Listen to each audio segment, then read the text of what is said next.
So these are two phrases to really consider, and I think it's pretty obvious really what one chaos is going to be. But one of the first choices you'll make as a set designer is your style.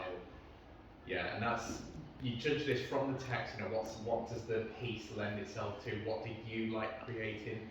How do you want to stage the performance? But presentational and representational are basically the two alternatives. And presentational is basically presenting a piece. It's what you'd probably, in probably easier terms, describe as more abstract.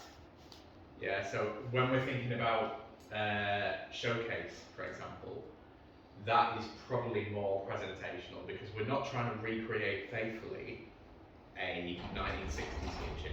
We're trying to suggest that this area, this small area is a kitchen, so we don't need to get everything. We might just have a kettle, a table, and a sign that says kitchen in some ways, and then use lighting to create it. Okay. Representation on the flip side of that is as is. So we are trying to faithfully build and recreate the location that we're in. Does that make sense? Yeah. So it's kind of realistic, not very realistic, in really easy terms. I think chaos pretty clearly lends itself to the kind of more presentational, doesn't it? Because there's so many different locations, so many different things in there. It's quite an abstract piece and it's quite batshit crazy at times. So it probably is more presentational. That ultimately is up to you. You know, the scenes within you can try and recreate faithfully, but it would be incredibly difficult. Okay? So, I'm not going to go into like the full detail with you again because we do sessions on this, but that's one really strong point of research, and this is the same for props. You still research this because that still counts in terms of design of props. All right. The other side of things to consider is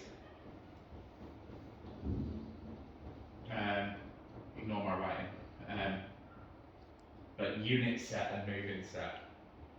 So I think we've briefly touched upon this, haven't we? But move-in set is pretty self-explanatory. It's something that's going to move and change constantly to rebuild a scene. So you're not just going to have, I think, obviously Frozen. Frozen was a very, very clear moving set. Yeah, things coming on all the time.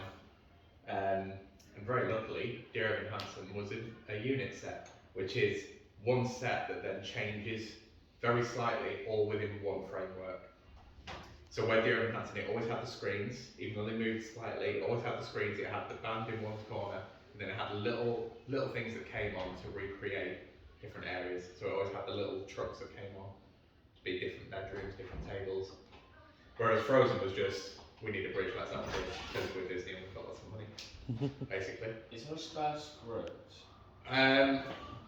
There's Luke's and Logan's right there. There is more, yes. There you go, mate. Thank you. Shiny scripts.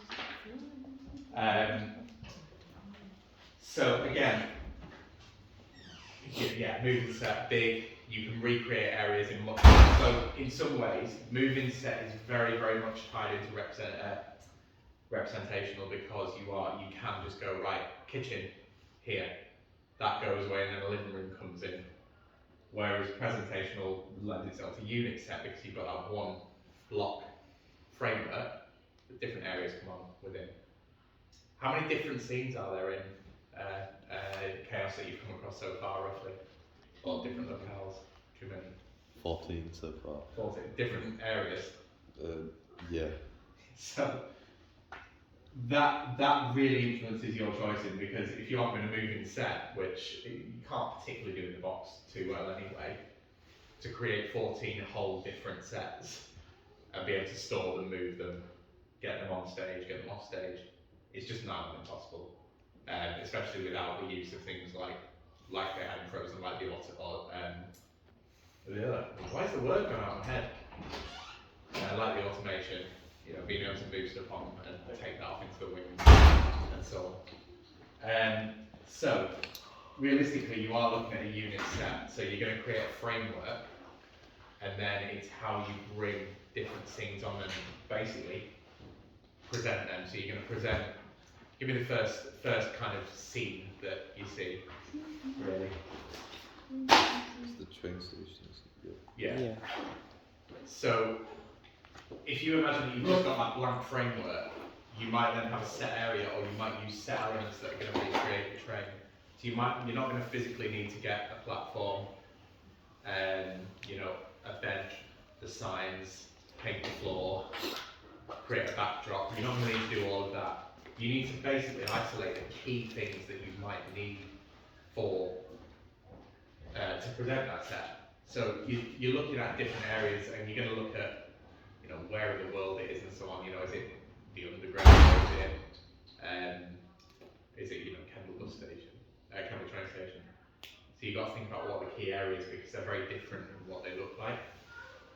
But you're then going from just your framework, which you're going to choose a style from, a colour palette, a basic look, so you've got set areas that you can work in, and then choosing an area on that stage to be able to go, right, on this area, or within this area, we need a couple of things that we can present the train station with, or create that. Same with, I think there's one where the girls are talking into a mirror, aren't they? Doing the makeup, but in this, it sounds like probably like a school bathroom thing. A what? The trail. So again, you don't need to then suddenly wheel on a massive school bathroom, but you might just need 3 mirrors and you could have like a toilet door or something. And then you've got all the technical areas to fill in, which that's what we're going to combine on Thursday. So things like the artwork from Charlotte, sound effects and the lighting effects. Lighting effects can box off a certain area, to actually say this is the area that we're working on now. The rest of the stage doesn't matter, it's in darkness. We can use projections to create the different scenes in the background. So we can ask Charlotte to create, you say on the tube, she could draw some artwork that relates to the kind of tube map.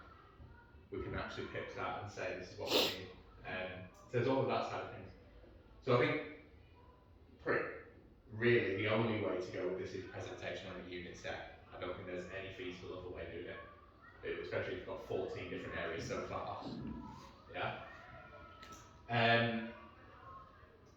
So these are things to consider. I wouldn't expect you to be kind of well up on these just yet, but there's kind of 5 key areas when you design a set, and really designing props, creating props, because it all fits within that same artistic background to consider. And you'll hear different artwork, art classes, all sorts of different things all the time.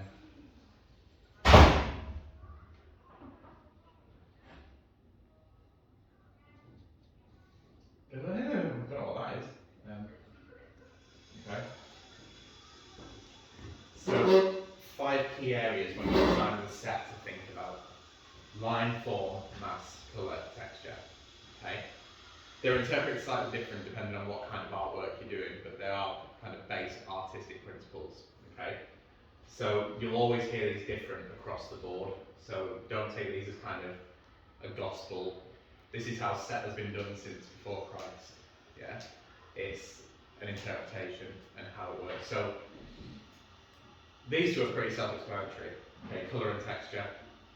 A lot of these tie into the consistency word and the consistent form throughout. So you need to make sure that they actually blend, they actually fit the theme, fit the content. So you'd look at things like your colour theory.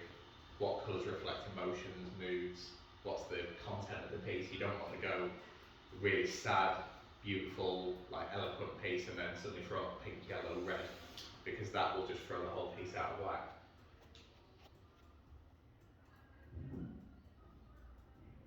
We've got rats.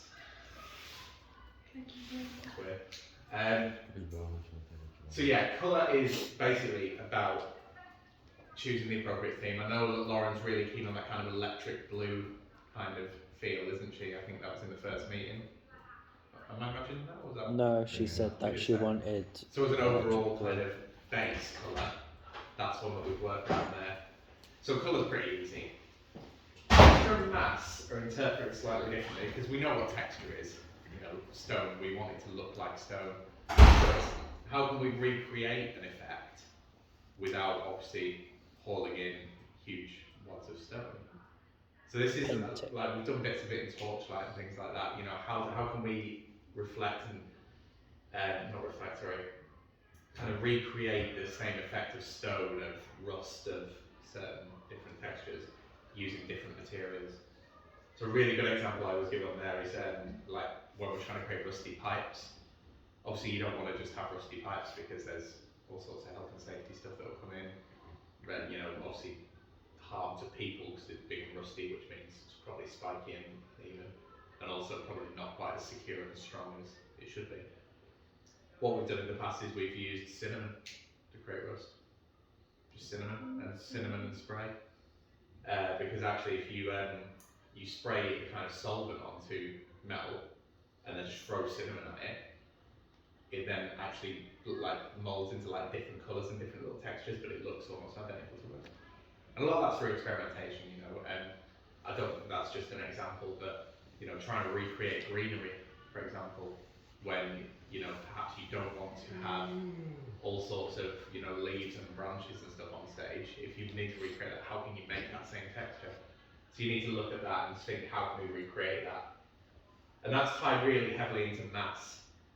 Because obviously, if you think about the kind of things that potentially you might have, you know, a stone brick wall in a garden scene or something, you're not going to be able to have that because no one's going to be able to move the bloody thing. So how can we give something the effect of weight? There's nothing more off-putting as an audience member, and it happened in Frozen a few times actually, I would say that, where you see this huge imposing structure, and then a small tiny little frail person gets on it and it's suddenly wobbling all over the place. That then takes you out of the moment. You think, well, it's not as imposing anymore. It loses its effect. So if you that bridge that went across in Frozen, when they were kind of jumping about on it, that whole thing was going like moving side to side. I was like, oh, that's not very cool. So it was cool. It looked cool, but you need to get that effect of mass. So you're thinking about things like, how can I weigh something down? How can I make something like a wall look like that brick, using texture, using colour, and actually make it feel like it's really weighty, so that we actually give that effect of realism in there. Yeah? Light and form are the two kind of things that are interpreted really differently for set than a lot of them. So form is effectively where things are placed on stage. Okay? And this is really important for unit sets and presentational stuff, because you need to think about the different locales within. If you are kind of recreating 14 different scenes, and you have them all in that one space, the audience subconsciously twigs onto that. They know that you're just replacing scenes. Okay? So actually thinking, I'll draw it on here. So we know we're working in thrust, don't we?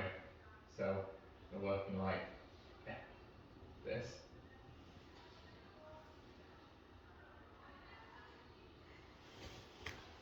So we need to think about where each area can go, okay? And it's about balancing space out. We don't want everything in one location, because that then obviously, at the very first point, it becomes quite dull for an audience. But also looking into what the context of a scene is when we design a set and we think about it. So if you've got quite an intricate scene, where it's just two people talking, the last thing you're going to want is kind of all the action happening over there, because that's very distant from an audience, and that, again, subconsciously transfers to an audience. You're not going to know that that's a really intimate moment. So if you have got like two characters talking about something, chances are you're going to want to bring them right into the middle of the heart of the audience. Yeah. So form is about finding the appropriate locations on a set, finding the appropriate balance of space. So you might have, you know, an intimate moment there, but then you might decide, right, I want the train station all along here, for instance. You then might decide that actually your set needs to wrap around a set bit. So say there was like an outside bit where it's greenery and so on. You might then decide that you want to wrap something around here, and then the action is going to happen in these areas. So you're balancing the space out. That makes sense? So it's just about making sure that you're using the entire space and using it well. You don't want a lot of dead space on a set, because then it starts to feel empty, it starts to feel dull, and kind of repetitive for an audience, especially with something like this where it is just absolute mental. So form is, yeah, where things are on stage, making sure that we can balance that out, making sure that we make it engaging and useful. Line is about the flow of pieces through the space. Okay, the one that was really good to look at, and I'm just going to London to see all you guys was there, Dearham and Hanson in terms of set design, like the theory behind it, was streets ahead of Frozen, which isn't the one that you'd think when you look at them, because obviously like these individual elements of Frozen were incredible, we know that. But the line is the flow through the space. So if I'm going to do one of my absolutely horrendous little quick sketches, Dearham and Hanson had the kind of this kind of balance kind of screens like that through the space. The line is about how it moves through the space. So with this, there was kind of consistent balance. As the screens moved, there was never any point where you felt they were all on too far on one side, they were all too far on the other. There was a consistent flow around the space. This is really important when you're building set pieces. It's a little harder with projection because screens because they do move around. But if you take, for instance, let me just grab an image up so I can show you a point. In the hut set.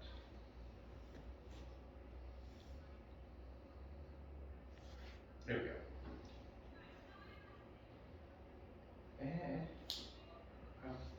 You'll see this. It's quite small, so I'm sorry. You're blind. I know, I'm just trying to make it bigger. No. So this is one of my favourite set designs in the world. So can you see that? So this is in the Heights. Okay, so this is my mum ran the first show. But what you can see on here is I haven't got HDMI over there. Just come in a little bit closer if you just so I can explain it a bit. So line is about the flow of space, and you can see when you look at the top of this, that line that goes around the space in different areas. Okay, so it goes along the top and draws your eye to a focal point. It doesn't always have to draw it to a focal point, but because in the Heights it's basically about the place. It's about living in Washington Heights, and the big focal point of that is the GBB, and the Great Brooklyn Bridge there. It draws your focus to that. So they've made a real definitive choice to say that's our line, and we're drawing towards that bridge. But you can see it carries on. You know, we've got different levels that go along. So you've almost got a line at the top, another line. You've got the line on the floor that kind of draws the shots around. Yeah? So you've got this consistent flow around there. And I'll send that to the group so you can see it as well. But keep in mind, you've got this lovely line along the space. You've got almost a line that follows right the way around there. You've got this lovely flow. And it doesn't always have to be straight, like a straight line. It can be kind of a point where you have, you know, the skylines there, you know, and they're all different spaces. But you're following this kind of arch because this can always be like a different thing altogether. But you want to be looking around the space and looking at the visuals of the whole thing, so it connects. You don't want anything just suddenly disappearing. A bad line would be having, you know, some people, and I see this a lot in amateur dramatics, like they have this big building here, so they have like a big block, raised area with windows in, and then nothing else for a minute, and then it's just suddenly a little extra bit there. That doesn't connect. Yeah, you're looking at that and you see just two things on stage. There's no flow around the space. So that really comes into play, to be honest, with moving sets more than unit sets. A unit set is generally just fixed, and we can see the flow, the line around the space if it's done well. It's quite hard to get a unit set wrong in terms of line. It's almost quite impressive to get it wrong. So when you've got a movie set, you've got different things coming on, you've then got to factor that in, so every piece of set to come in and basically fit that line. Does that make sense? Yeah? It's kind of a whistle-stop tour through the principles of set design.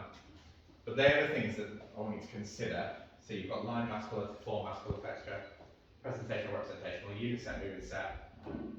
That's just a number that we put. Okay? We've already talked about the different types of staging, you know, round, thrust, end on, so you know that. That's part of your research as well. You know that we've done those already. And we've briefly talked about the different kinds of things that can go on stage. So we've talked about trucks, about how to move things around the stage effectively. So you guys obviously did a lot of the manual stuff backstage at the showcase. If we're not going to need that this time, it's how we actually get that on. Do we have set areas where we have actors bring on set elements, like the tree, be able to bring different things on and actually place them. Okay? So, there are things to consider, and start with those in your research, have a look at those. And I'll give you a name to look at because he is exceptional and he has a lot of really good media available to actually research, and that's David Corrins. So David Corrins is one of the top set designers working constantly really. So David Corrins has designed set design for Hamilton musical, he's done Beetlejuice, and he did it in the Heights, he's done all sorts of crazy, amazing things. But he's got a huge amount of different media available to you, and he's got so many different styles and talks about it. Well worth a little look into as a kind of case study. Alright? And I'll get some little videos linked up for you to give you an example of that. Alright? So that's just kind of a whistle stop, but then we need to think about chaos as a whole. Okay? So, things that Lauren's asked for, obviously, we know it's thrust. She wants the kind of electric blue. I'm sure she said electric. I know she said blue, but I'm going to say electric blue. She wants a projection screen somewhere, and I'm assuming that's going to be kind of up here. So, one thing that we're going to need to look at is obviously what we don't want is that horrible, great big cinema screen coming down, because that's not a set piece, that's just a screen. So what we're going to project on there, how we're going to create it, what shape, what size, how important is it to the design of the set. And then the big bit of design really is she wants raised levels, raised stage. Okay, and she doesn't want kind of just like one big block. What we effectively want to create is an artistic set of raised levels in the kind of top of the thrust here, and quite potentially down in these areas. There isn't much room down there, but definitely up here we want to be looking at like raised areas and different shapes. So what you guys need to do, and we'll go in and we'll have a look in a minute, is we need to know how much space we've got to work with here. First of all, so this is the main element of design, and then you want to look at how you can dress and incorporate like some electric blue detailing. How we can factor that in, do we want to paint the decking? Do we want to create something to go on the decking?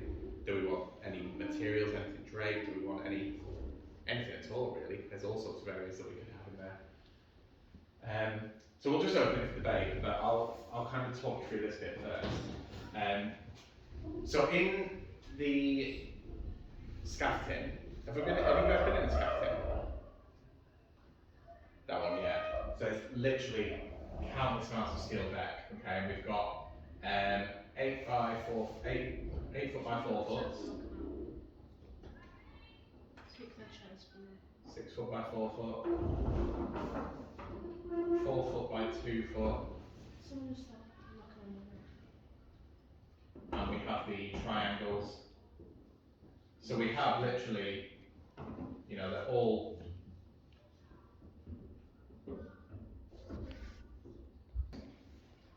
you've seen how the metro deck works in terms of setting up a seating rake, and it is exactly the same principle if we're building a stage, okay? And the design and how this kind of bizarre structure comes up, factors in, is completely up to you, and we'll figure out what space we've got. But what you effectively want to be creating is some form of mishmashed area that people can climb on and kind of move about. You want to create some kind of spaces in that kind of area, so that's bird's eye kind of view looking down at things. All at different heights, different areas. And then that is effectively your stage that you create. Okay? So, what we need to establish, and we'll go in there with some tapper measures in a minute, is exactly how much space we have up there, and we can work with. So we can't block off the fire exit doors here and here, so we need to make sure that we've got a metre at least, and we've got clear walkways. That will then tell us how many we have, what we can build in there, and how we're going to do that. All right, and then we'll start thinking about how we can actually detail and what we can do there. Because effectively, I think the Lauren note, and probably my note would be, we're going to create something from them, and then we're going to basically paint or make those look really, really impressively, like visually engaging throughout. Whether or not then we have kind of different elements throughout. There's all sorts of things you could do here because it's quite abstract. You could think about, you know, what if we're going to have a large projector screen here, is there anything that we could dress on these areas to kind of frame that screen? So, you know, you could theoretically have electric blue, like ivy, dropping down if you wanted. You could have all sorts of things going on there. So that's completely up to you. And that's down to what you see in the script. You know, is there anything that kind of fits all scenes? My God, what is going on up there? But you can find something that maybe fits all of those scenes as a group to say, that's what we're going to do. All right? Any questions roughly to start with before we go in and measure up the stats? No? I'm going to write emo on your forehead, just so you know. Me? Yeah. Just when you're not looking, just write in. No, Adam has suffered enough. I can see you're being annoying. Okay, so we'll still stop talk, make a note of those in a bit. What we're going to go and do, we're going to go and measure, we're going to talk about these, and then we're going to come up with a base floor plan, so we'll do a few like ideas of what we can do in there, okay? So, let's grab some tapper measures, and let's go.